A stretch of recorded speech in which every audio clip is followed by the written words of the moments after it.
pagi hari ini kita ada kedatangan dari mahasiswa Universitas Jambi. Ya, dari Jambi. Mungkin untuk pengganti Bapak pagi ini mungkin Bapak Yek atau kakak. Kakak dari mahasiswa Universitas Jambi. Untuk pagi ini mungkin kakak ini yang mengganti Bapak.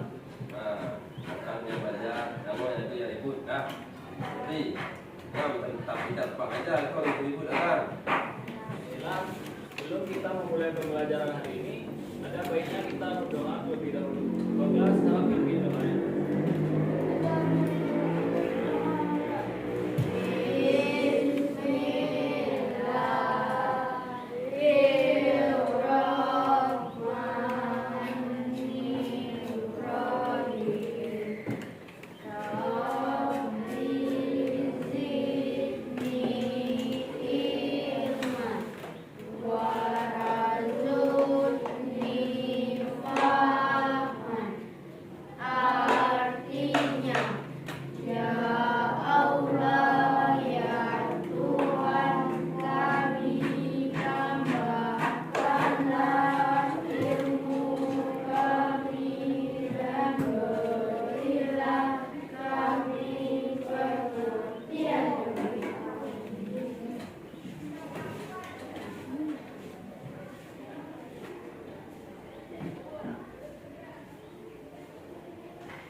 Azifa Fadri.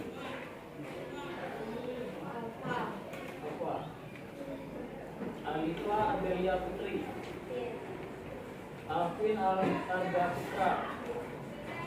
Anggun Maria Putri. Arfan Bila Rahmadani.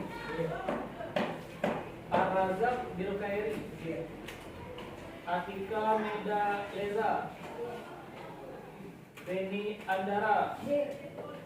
Celia Monica, Cynthia Nila Ramanza, Elansya, Elinsya, Akhil Septian, Intan Citra Lestari, Julita Sari, Muhammad Taufik,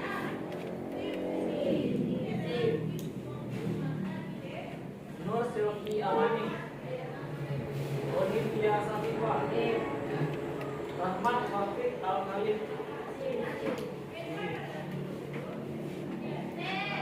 Freddy Arya, Zakia Dika Adelia, Zena Amora.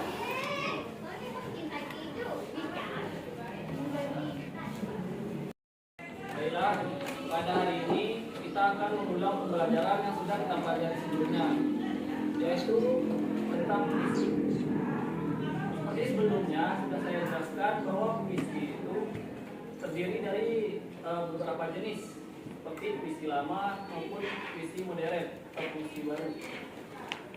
Yang telah kita pelajari sebelumnya yaitu tentang pantun, ialah puisi lama yang masih bersajat ABAP dan yang baik, memiliki isi dan juga lampiran. Baik, di sini mungkin saya akan memberikan tugas langsung kepada kalian untuk menerjemahkan puisi yang akan saya buat, dan kalian harus menentukan tema, isi, dan juga lampiran dari puisi yang akan saya buat ini. Nanti akan saya nilai sendiri dan mungkin akan masuk ke dalam penilaian dari guru kalian nanti.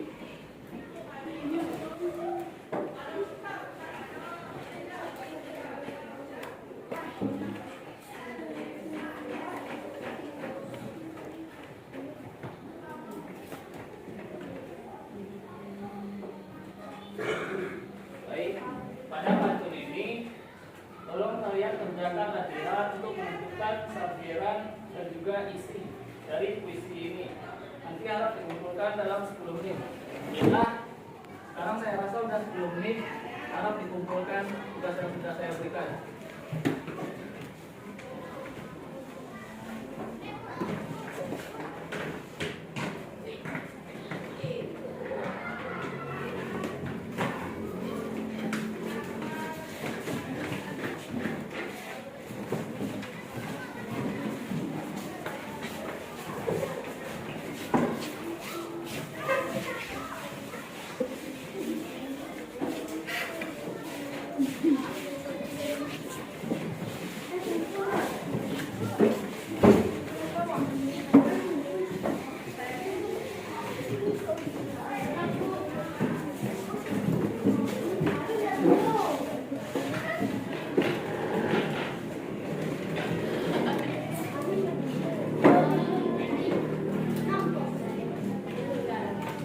silakan diambil bukunya.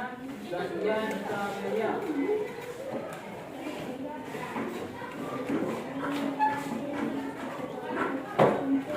Olivia Saputra.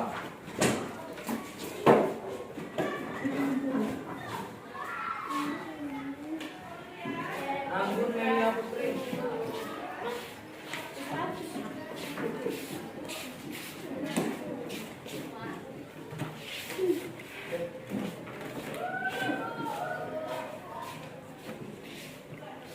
Intan Citra Lestari.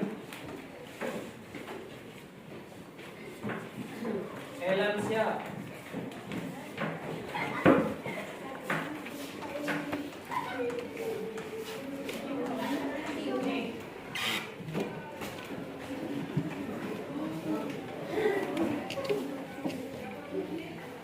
Delia Monika. Silvi.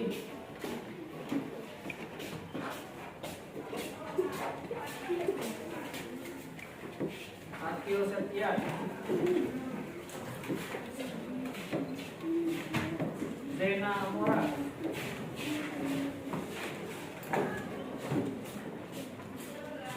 Atika Meldaira. Juwita Sari.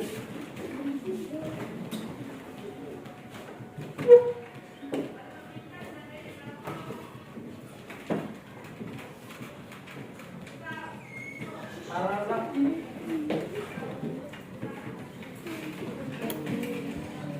Elisha.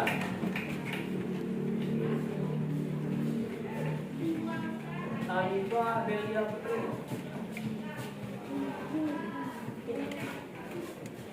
Alvin Argaputra.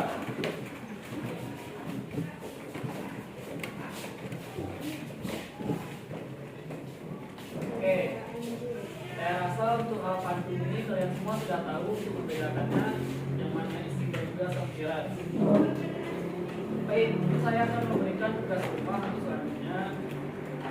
Dan di dalam puisi ini itu terdapat dua garis bait pertama, yaitu disebut sebagai sampiran, dan juga dua ini disebut sebagai isi atau inti dari pantun yang ditulis ini. Dan kemudian di dalam pantun ini terdapat makna yang sesungguhnya, yaitu sahabat sejati selalu menolong kawan, di mana dalam susah maupun sepinya hati. Itu maksudnya di mana persahabatan atau pertemanan itu akan selalu bersama walaupun dalam keadaan susah maupun keadaan sepi ataupun galau, kalau bahasa gaulnya. Di dalam puisi, baik puisi lama ataupun puisi modern, pada umumnya mengandung sebuah kisah di mana para penyair mencari inspirasi dari pengalaman pribadi ataupun pengalaman orang lain. Ketika kisah itu dituliskan, seorang penyair biasanya memasukkan pikirannya ke dalam puisi. Pikiran itulah yang disebut dengan pesan di dalam puisi. Dan terkadang pesan-pesan itu disampaikan melalui sebuah majas. Untuk memahami maksud dan pesan-pesan seseorang penyair yang ditulis dalam sebuah puisi, terlebih dahulu pembaca harus menafsirkan majas-majas yang ada di dalam puisi tersebut. Adapun langkah-langkah untuk memahami pesan yang disampaikan di dalam puisi maupun pantun itu, pertama-tama kita harus memperhatikan judulnya. Dengan membaca judulnya, biasanya kita akan menemukan kata kunci dari puisi yang akan kita baca. Kemudian, tandai kata-kata yang tidak dapat kita pahami, lalu kita harus mencari tahu arti dari kata tersebut. Lalu membayangkan kejadian yang disebut di dalam puisi. Yaitu seringkali di dalam puisi itu biasanya menggambarkan suatu kejadian tertentu. Jadi dengan membayangkan kejadian itu, dalam pikiran kita dapat membayangkannya dan menebak pesan-pesan apa yang ingin disampaikan oleh penyair. Dan kemudian kita harus menandai kata-kata yang sering diulang di dalam puisi. Yang biasanya kata-kata itu dapat menjadi kunci bagi sekalian untuk memahami puisi.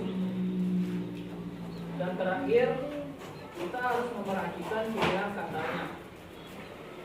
Untuk menyampaikan sebuah maksud atau pesan, seorang penyair akan menggunakan kata-kata yang dapat mempertemukan maksudnya. Oke, baik. Selanjutnya kita akan membagikan majas, metafora, simile, dan repetisi dalam puisi. Adapun metafora yang diartikan sebagai pemakaian kata atau kelompok kata, bukan dengan arti sebenarnya, melainkan sebagai lukisan yang berdasarkan persamaan ataupun perbandingan. Seperti contohnya ada tulang punggung, yang di dalam artinya tulang punggung tersebut kan seharusnya ada di punggung kita, melainkan di sini akan diartikan sebagai penopang yang ada di dalam sebuah puisi. Berikutnya ada simile yang menurut Kraft dapat diartikan sebagai perbandingan yang bersifat eksplisit. Hal yang dimaksud dengan perbandingan yang bersifat eksplisit ialah perbandingan yang langsung menyatakan sesuatu sama dengan hal lainnya dengan menggunakan kata-kata perbanding. Contohnya seperti sama, sebagai, bagaikan, laksana, umpama, dan lain-lain. Dan yang terakhir ada repetisi. Menurut Kraft, repetisi diartikan sebagai majas berupa perulangan bunyi satu kata, atau bagian kalimat yang dianggap penting untuk memberikan tekanan pada kata-kata yang dianggap penting. Oke, terima kasih. Saya rasa cukup untuk hari ini. Wassalamualaikum warahmatullahi wabarakatuh. Waalaikumsalam warahmatullahi wabarakatuh.